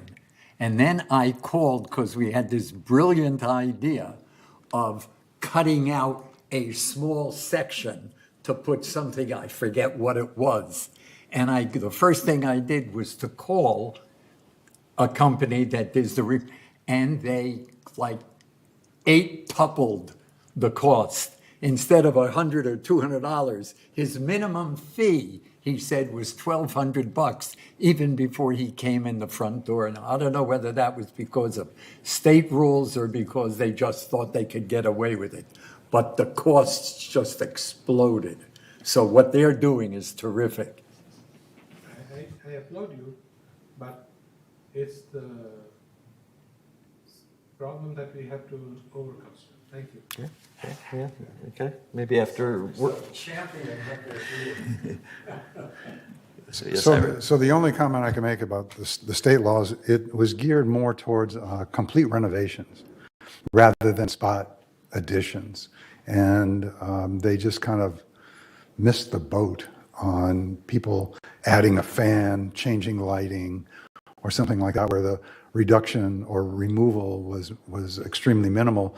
They didn't make enough allowances within the law for either the testing or disposal or any part of this minimalist change. Everything appears to be geared for, basically gutting your home and reconfiguring it. And that's what you do in an older home generally. If it's 50 or 60 years old, you move in, you remove all the walls, you reconfigure the layout, and that's where you could absorb these higher costs. But just a little upgrade, like a fan or lighting, is very problematic, and hopefully the state will come to their senses and put some kind of program together to reduce costs for the average person that just wants to make a little upgrade. Great, thanks. All right. And thanks, Ira. You can keep your microphone on. We're going to next hear from you about the third landscape committee. Okay, well, I'll keep it a little bit shorter than Jim, as we had. We haven't met since September 1st, and we had a cancellation due to a conflict with one of our meetings here. But what we did talk about, what we did approve, that previous meeting was the urban forestry program, as United did as well, and this will analyze every tree in our community, decide when its useful life has ended so we don't have problems with a tree in its failing years, and knowing what to replace it with, when to replace it. And this will account for, as I said, every single tree in the community. They're doing it with a company called Dudek, which does this kind of work for cities. Many cities in the surrounding areas in Southern California, in conjunction with our current tree pruning contractor, Great Scott. They're working together, and hopefully this will be done over the next approximately 8 months. It's going to take that long to put this together. There will be some community outreach with these programs to tell people what the end result of the program is, and just to be informative, so I'm happy with that. Other than that, our committee will be working on analyzing our current charter and manual, or the landscape manual, in hopes to bring it up to date and make it more relevant for everybody and simplify a few things. And our next meeting will be November 3rd here in the boardroom at 9:30 in the morning. Great, thanks. Questions for Ira? Comments for Ira? All right. Third Maintenance and Construction Committee, Ralph? Thank you. The last M&C meeting was held on September 12th, and I think those activities were reported to the board last month pretty much covered. But I want to bring a little bit update on some of the activities. Some of our attention has been directed toward specific problems brought by members in the Garden Villa and some of the other three-story buildings. For instance, the badly corroded and sometimes non-operable recreation room windows and occasional water intrusion from that source, elimination of at least reduction of safety hazards, such as adequate year-round lighting of common areas, which, by the way, should be completed before we change back to standard time if it's not done yet. We're also addressing some of the water leakage into the garage areas located beneath the Garden Villa buildings. There are several possible paths being considered. This is kind of a complicated problem because we can't really see what's in between the floor of the first level and the ceiling of the garage level. So we're trying to get plans, at least see what's supposed to be there. And then we can begin to attack some of the things, a number of ideas that we're working on. In the meantime, we're looking to minimize the hazard and any inconvenience to people using that garage area. We're also addressing a couple other issues which I see as potential safety problems. This next third M&C committee meeting is presently scheduled for Monday, November 7, 1:30 p.m. here in the boardroom and also via Zoom. Great, thanks. Questions for Ralph? All right, thanks, Ralph. I'll talk a little bit about the next three committees. First, the Garden Villa Rec Room Subcommittee. That committee last met on May 26th, so it's been a while. This committee is now planning on meeting on November 3rd, Thursday at 1:30 here in the boardroom, where we will review the status of the 2022 rec room projects and start considering the plans for how to spend the available budget in 2023. Regarding the Water Conservation Committee, this committee, which currently meets quarterly, last met on July 28th and will next meet on Thursday, October 27th in the Elm Room, which is here on this floor, and they'll talk water conservation. And finally, we have the Resident Policy and Compliance Committee. This committee last met on Tuesday, September 28th, where we discussed the overall compliance processes, talked about some of the letters that go out, when the letters go out, those types of things, as well as some resolutions that we might want to revise.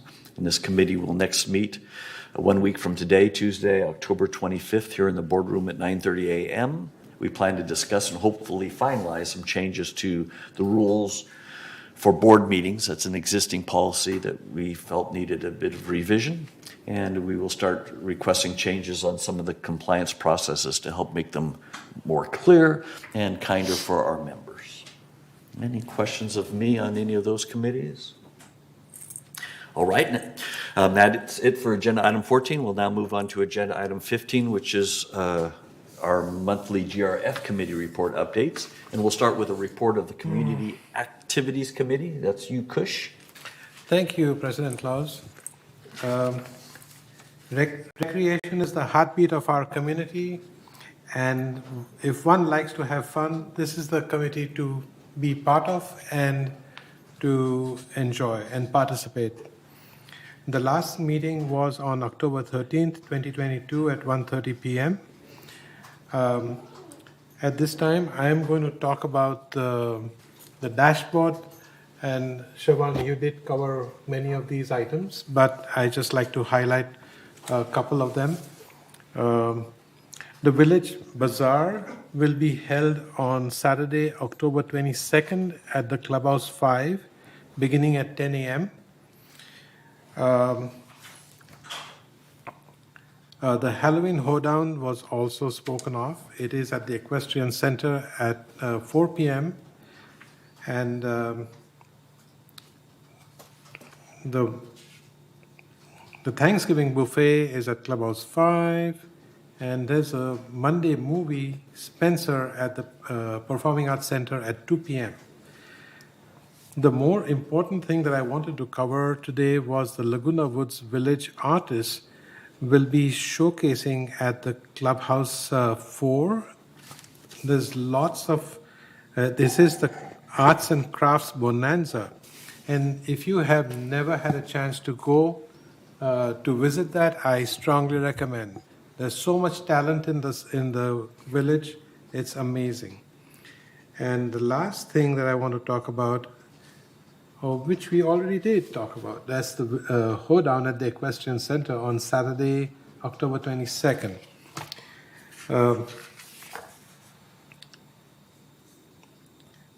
We did cover the on January 1st is a holiday for the VMS staff.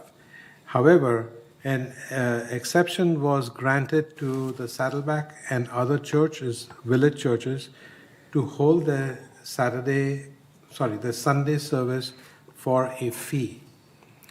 Our next meeting will be held on November 10th at 1:30 p.m. Thank you. Thanks. Any questions for Kush? All right. Next, we'll move on with Jim to tell us about the GRF Media and Communications Committee. Okay, the Media and Communications Committee met yesterday. One of the things discussed was that the Globe did not cover the elections and the different directors that were appointed as well as they normally do. And it's because the Globe staff is also having staffing problems. And it's not a matter of we don't dictate what they publish, but they do publish in accordance with us and that. But again, it's just a staffing problem, and that's why it didn't get done this time. As far as other items discussed, the docent tours are going great. Website traffic remains strong. The Broadband Ad Hoc Committee is meeting, and they met yesterday, several meetings. The Website Ad Hoc Committee, because everybody wants to see the website approved. The VMS focus groups that were discussed at the beginning of this meeting are going on. We had a broadband service report, and again, we're having the broadband people are continuing to sometimes go up to the higher levels, new members coming in. We only have 500 units not using internet, and of those 500 units, possibly many of those are vacant. So our usage for internet is becoming more and more village-wide. Also discussed the fact that people are streaming more and more. COVID caused people to start streaming more and more, which was already on an upturn, but it really pushed it to be even more of a process, and it is moving towards much more streaming than cable TV. And that's about it. For the Any media and communication media and questions? communications, and sometimes people get confused because Media and Communications Committee, they get it confused. So it's an MNCC, and the Maintenance and Construction is MNC. So oftentimes people get confused because we use the nomenclature. Any questions about media and communications for Jim? All right. GRF Landscape Committee, Ira? Yes, there weren't any major changes proposed or talked about at the GRF Landscape Committee. We did have a presentation on the creek maintenance and the technical involvement that's necessary to keep the creek clean, the timing of it. It is an intensive process, with regards to biologists and soil analysis and limitations through Fish and Game as far as times of the year you can clean up. So everybody thinks it's really simple, go in there with a bulldozer and just do it, but unfortunately not. And it does take quite a bit of time and quite a bit of planning, and in certain times of the year, we're prohibited from cleaning up primarily the cattails that clog up the creek. And this will be an ongoing issue for probably forever. But it was an interesting presentation going a little bit more into depth of the ins and outs of getting it done. And the next meeting will be on December 14th here in the boardroom at 1:30 in the afternoon. Okay, thanks. Look around, see if anybody has questions. I do. There's a small creek that goes through part of Gate 11. Do you know, being either on your third landscape committee or GRF, has that ever been discussed as to what they do about cleaning that up, or does it need to be cleaned up or anything? You're the first one that's brought it up. Okay, all right. So I can inquire with head of landscaping about that. Okay. And get back to you. Just curious. Yeah, if it's, looked at for mosquitoes periodically, that kind of thing. So there is some standing water. I know there is a lot of water that comes into, or some water that comes into Gate 11, and it does appear to be a little creek or river, but I'm thinking that MNC is trying to mitigate some of the underground water with a French drain. I'm not sure how far along that project is. Maybe Ralph has a little bit more information on that. And that might eliminate that standing water in that area. Yeah, I mean, there's actual creek, that water is always coming from somewhere. I don't think it's the Brasco area that you were referring to. This is something a little different. So, yeah, stop by sometime. I'll show it to you. Okay, great. Right, thanks. GRF Maintenance and Construction Committee? Okay. What's new with them? Rob? Thank you once again.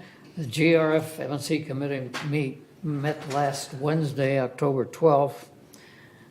Before I get into some of the notes I have here, let me address that little creek problem. I think the creek runs primarily alongside of some of our property.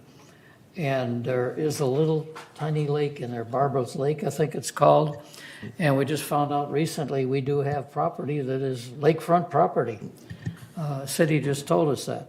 The other thing is the groundwater problem that is seeping through a good deal of the Gate 11 area. Far as I know, that the plan for redesigning that and putting the French drain and so forth was supposed to be due here just, I think, this last month.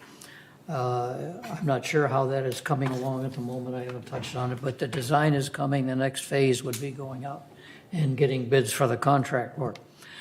As far as some of the other things going on, the evaporative, these are things that were addressed at the meeting last week. The evaporative air conditioning system, also known as swamp coolers, for obvious reasons, for the shuffleboard and archery areas at Building 1 have been, or will be, if they haven't been made operative, pending any decision in the CH1 overall picture, that those buildings have been set aside temporarily. There was additional discussion also regarding Building E replacement, likely with about a 6,400 square foot building or 6,500, something like that. That's still ongoing. The Equestrian Center has got new plastic pallets, which will provide more durable service than the wood pallets. Hay barn covering questions are still being evaluated regarding both rain and sun protection. There's also been some talk about upgrading the fencing and gates at the that's a hard word to pronounce, Equestrian Center, as was lighting, which is also being reevaluated. Though the clubhouse renovation as a separate committee has been pulled out. Let me hit a couple of points in that right now. And there's been no formal meeting of the clubhouse renovation subcommittee recently, but there was several weeks ago a design team from 27 Diamonds, who is our contractor for the design. They came and met with several of us, and they will be working on the decor part, not construction. They're stylists. There's 3 ladies that came, and we toured with them also, not only Clubhouse 1 area, but also Clubhouse 2 to kind of see what had been done there. And we also visited the restrooms at the PAC. I probably should explain that a little bit.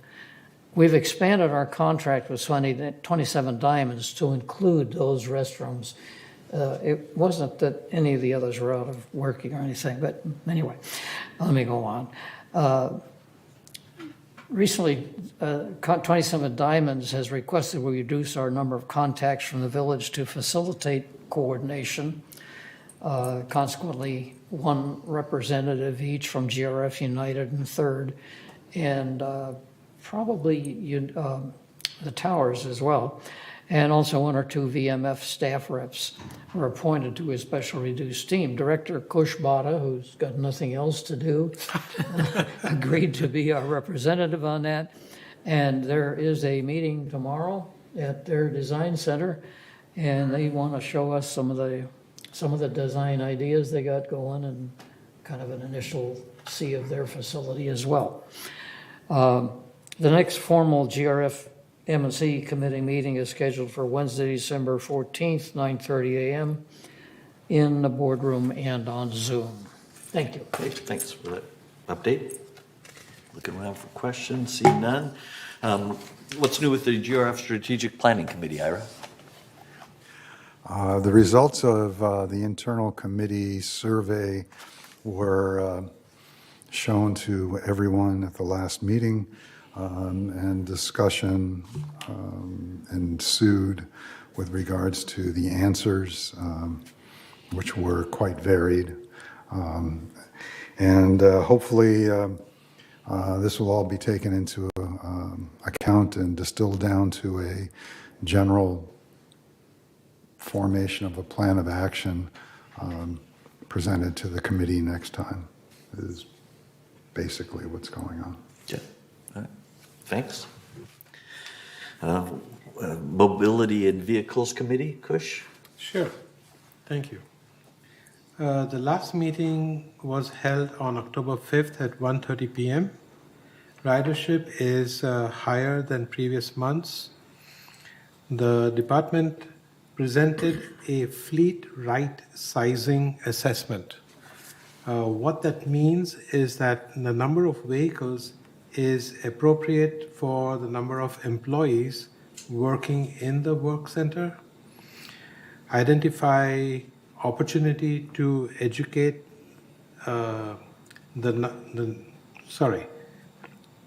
opportunity to reduce the number of vehicles in the fleet.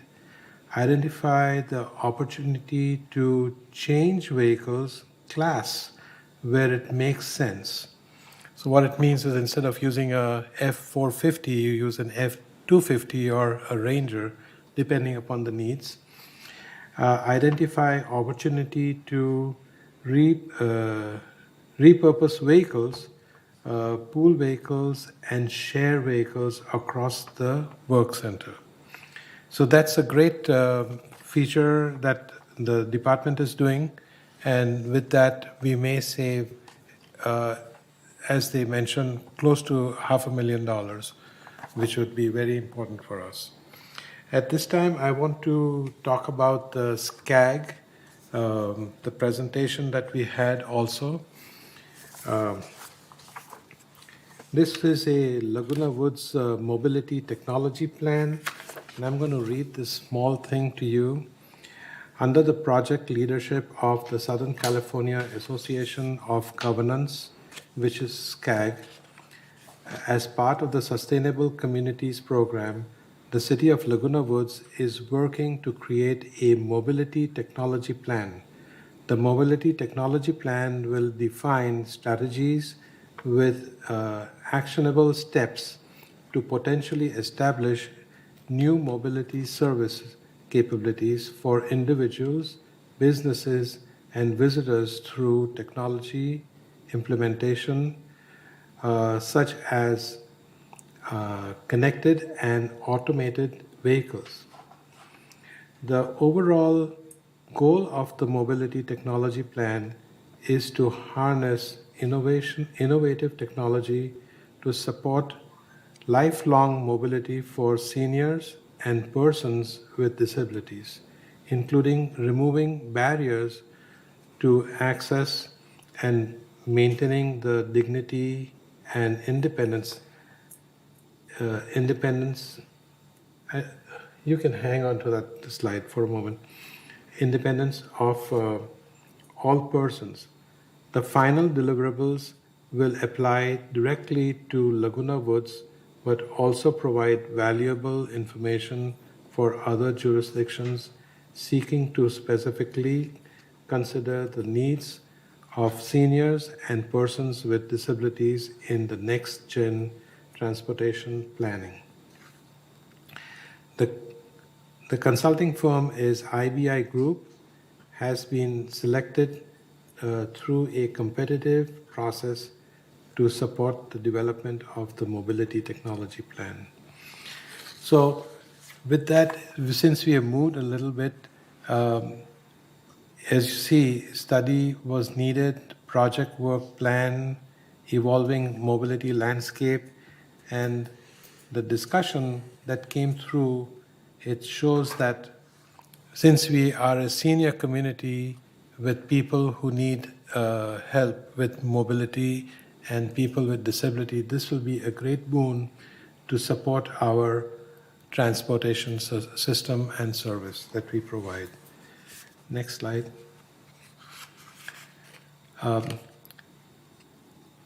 So this will help us define the strategies with actionable steps to establish new mobility service capability through technology implementation.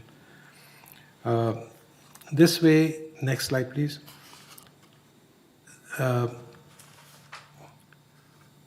This will need a community engagement strategy. There is a form that can be filled out. I have one here that I will pass down to the staff that they can publish and let the people have.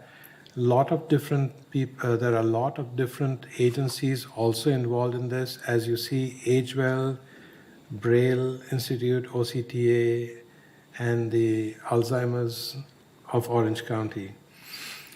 So, next slide, please. As you know, and I don't need to say this, the world is changing, the type of mobility is changing.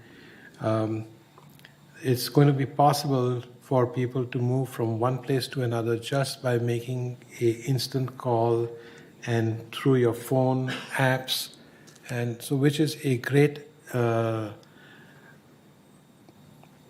advantage to people with disabilities, especially and for seniors. And I know and feel this very important because I myself would need could take advantage of this a lot because of my vision issues and my other developing mobility problems. So I think this is a great thing come at the right time. Next slide, please.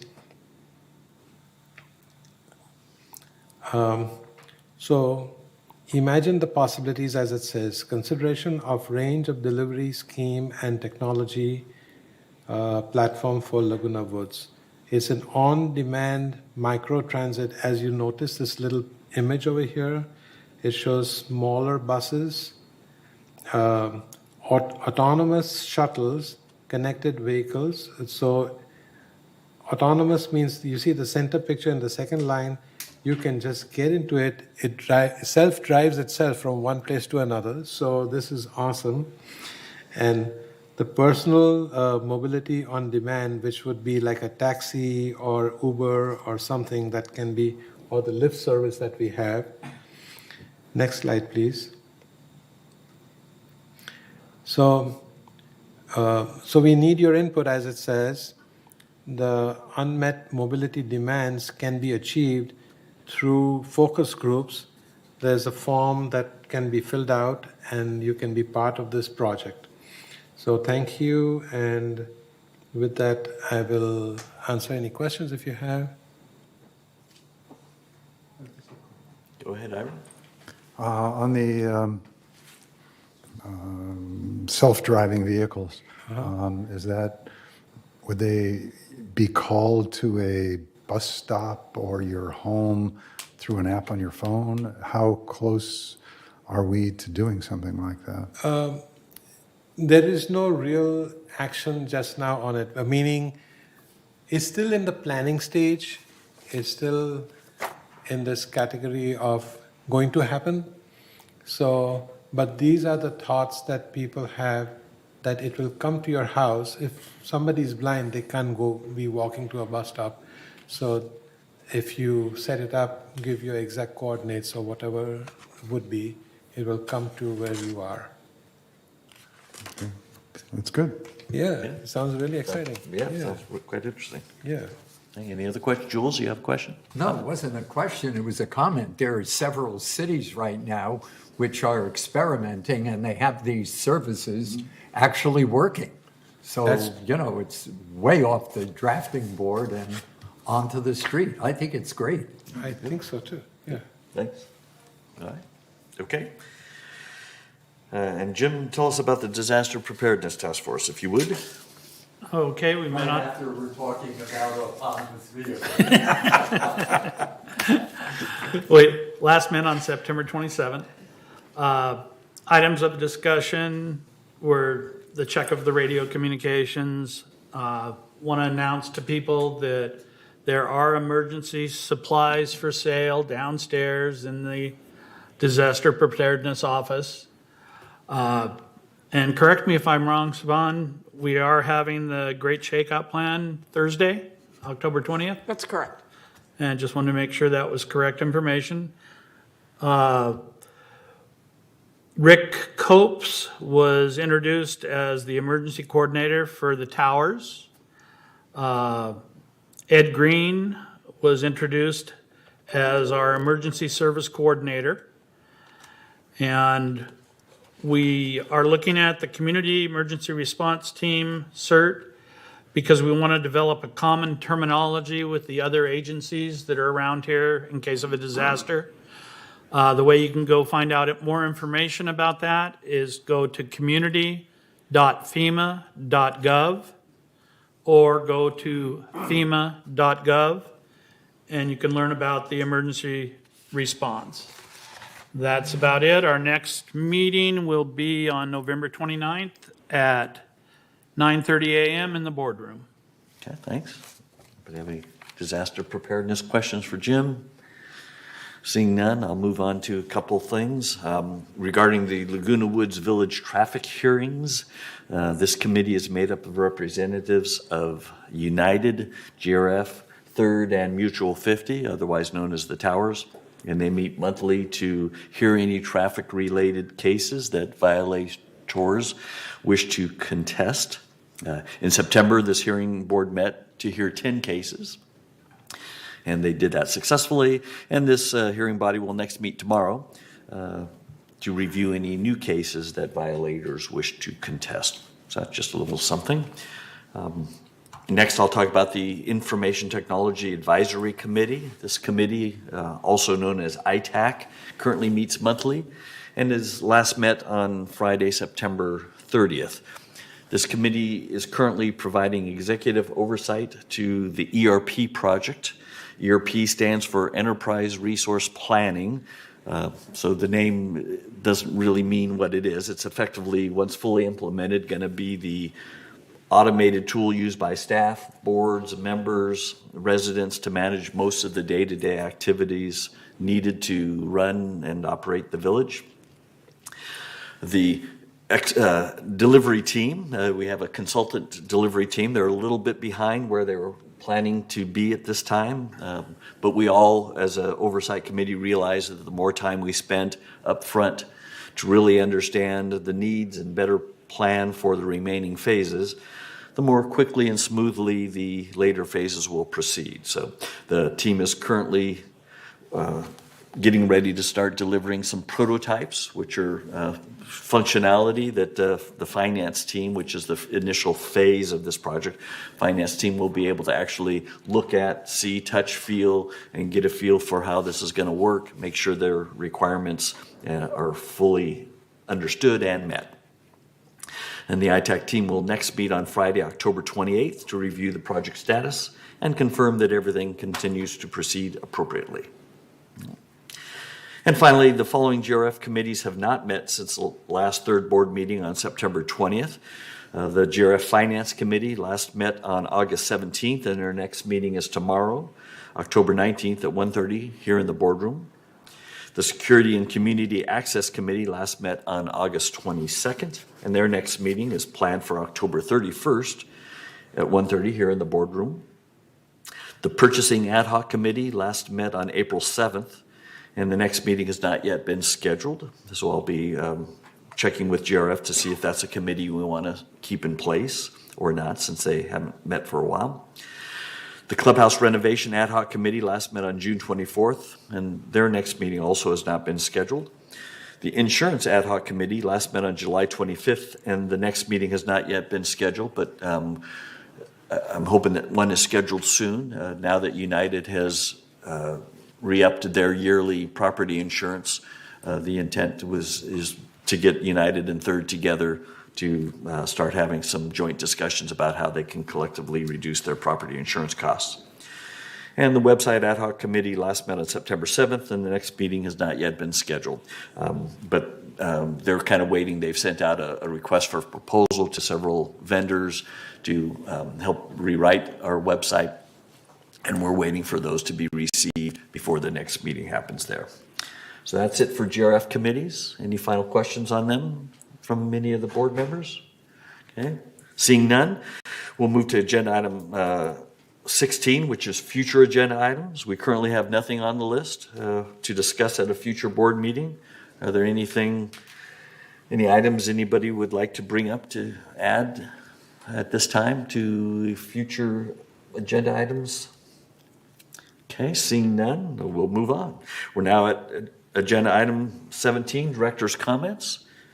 So I'm going to kind of start on my left. Jules, you have any comments, further comments for the day? Yes, I do. I couldn't help but notice that when Kush referred to you before, Mark, he referred to you as President Laws. And I just wanted to point out that one of the major gripes against the prior board was the fact that everybody was considered in a very formal way, President so-and-so and Director this and that. And so, the point is that I think the community has shown, particularly in the last election and the recall, that they really wanted people to be more personal. In other words, there shouldn't be a hierarchy. We're just neighbors who get together to do the best we can. And I go out of my way to correct people when they call me Director Zalin. My name is Jules, your name is Kush, and his name, as exalted as his responsible role is Mark. And we really should just go out of our way. I'd love it if Siobhan would refer to all of us by our first names as well, because it really does tell the community that we're no different. We're just doing what they asked us to do. But otherwise, there's nothing special about us. And that is my comment. Thank you, Mark. Okay. Can I respond to Jules? Thanks, Jules. Jules? You can respond when it comes to your time. All right. Ira, any further comments? No further comments today. Thank you. All right, Jim? No comments. All right, Ralph? No comment. Okay. Chris? No comment. Okay, Kush? Oh, thank you. It came really quick. Jules, thank you for that. I stand corrected. But I have been on the board for the last 5, probably 6 years now. So to change habits is not easy. So I will try to follow that if so needed. But I like to refer to you sometimes in a formal way too. And there's nothing wrong with that. So, thank you. No further comments. Yeah. And I noticed it too when you called me President Laws, and I figured it was just, yes, Yes. old habits. Old habits die hard That's type right. of thing. That's yeah. right. And Siobhan, any comments? No, thank you. Okay, Michaela? No comments. Okay, and no one, and Moon's not back on Zoom or anything? No, not yet. Okay, great. I have nothing further to add as well. So the business for our open meeting is completed. It's now 11:40 in the morning. We will recess for 35 minutes. Should give you time to get some lunch and chat a little bit, and we'll start our executive session at 12:15. So thanks everybody who participated, and thanks for listening, those of you watching on TV and out here in the audience. Thank you very much. What's that? Can I deliver these to somebody for dessert upstairs? They were props from a movie that is being... Goodbye.